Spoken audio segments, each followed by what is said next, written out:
And now we come to the subject, as many metal fans do over generations, of Iron Maiden. And you want to hear a story from me. Here's a story a lot of you will not know regarding what transpired after a certain television event. And that was after my video diary. I worked at the Video Diary's offices in London at the BBC Community Programmes Unit Acton as work experience for a week after about a year after the diary was done. And during that week, I'd already got tickets for Maiden for Fear of the Dark tour at the Birmingham NEC, as it was then called.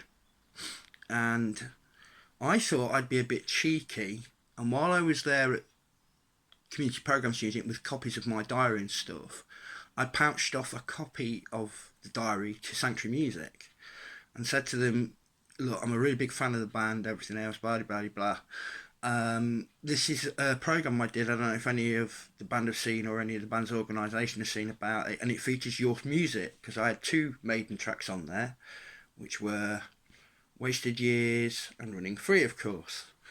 So I thought I'd like them to sort of like say, hey, thank you for letting us use your music as well, but have a look, see what you think. I put in there, I've got a ticket to see the guys at the NEC. I just said, it would be cool if I could come and maybe meet them, perhaps with my BBC camera, because they gave me a camera. And so on that night at the NEC, not only did I get to go backstage to an Iron Maiden concert for the first time in my life as an 18-year-old teenage metal fan from England, right, and the United Kingdom, and then going backstage and seeing Dave Murray just standing there with a couple of mates and Yannick Gers was just like surreal to me. I was like, whoa, whoa, whoa, whoa. And an added surreal factor is I turn around, there's Terry Butcher, former England football captain, as well, and I said hello to him too. But the point I was there for is I actually did an interview, like a 10-minute interview with Nick and Co McBrain before the gig, and he came backstage with his new snare drum and started to play it.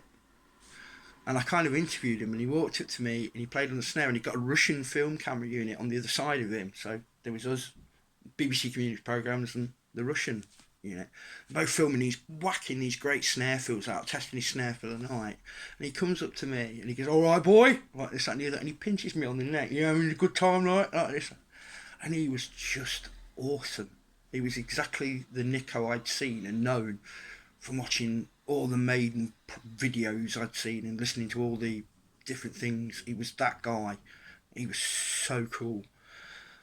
And then to cap all that off, not only did I get to interview him and everything else get on camera, I was allowed to video the first 3 songs of Maiden set, and they were in order: Be Quick or Be Dead, Number of the Beast, and the last one was Prowler, which was just awesome to hear.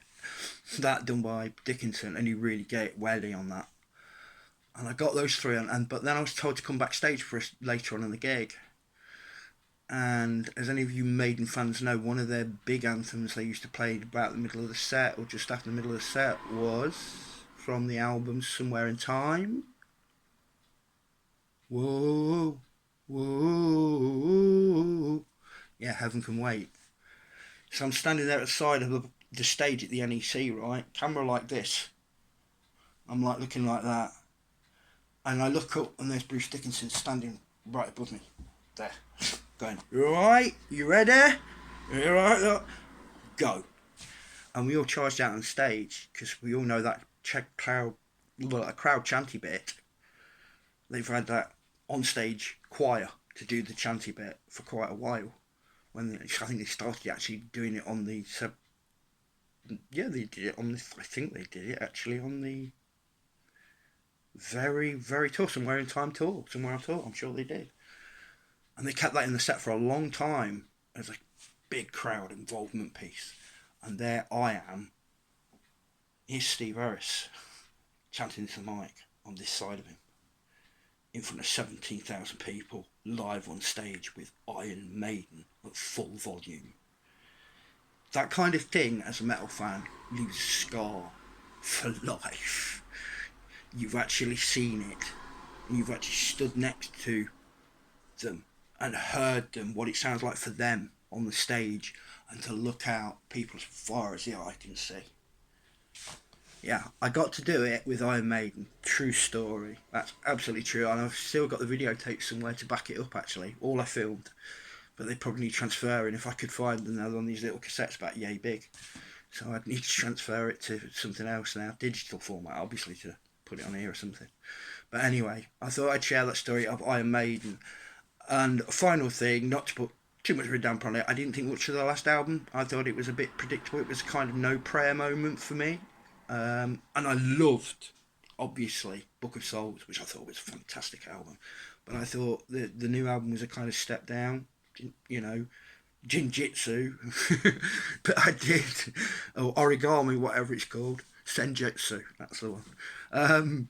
Yes, but I did think it was a step down. It reminded me a bit of No Prayer of Dying, the way it came over to me. There was a couple of good tracks on there, two, three good tracks, and the rest was a bit and a bit elongated ideas. And I thought Steve was indulging his British lion a bit much in it, but I know that was down to Adrian's songwriting, and Adrian's playing on it is awesome, by the way. Good one, H. See you next time you're out barbling down Nottingham. All right, mate. Oh, you got to check H's channel here, by the way. Go to Adrian Smith and subscribe to his channel on YouTube, please. I'm just saying that because it's really cool, and he's a fisherman like me. Yes. I'll be. If you fancy a trip together, mate, just let me know. All right. Anyway, I'm waffling. Iron Maiden, true story. Me on stage in front of 17,000 Maiden fans, standing next to Steve Harris as an 18-year-old kid. I made it once with a little help from my friends. Stay metal, everyone. Have a good one. See you soon.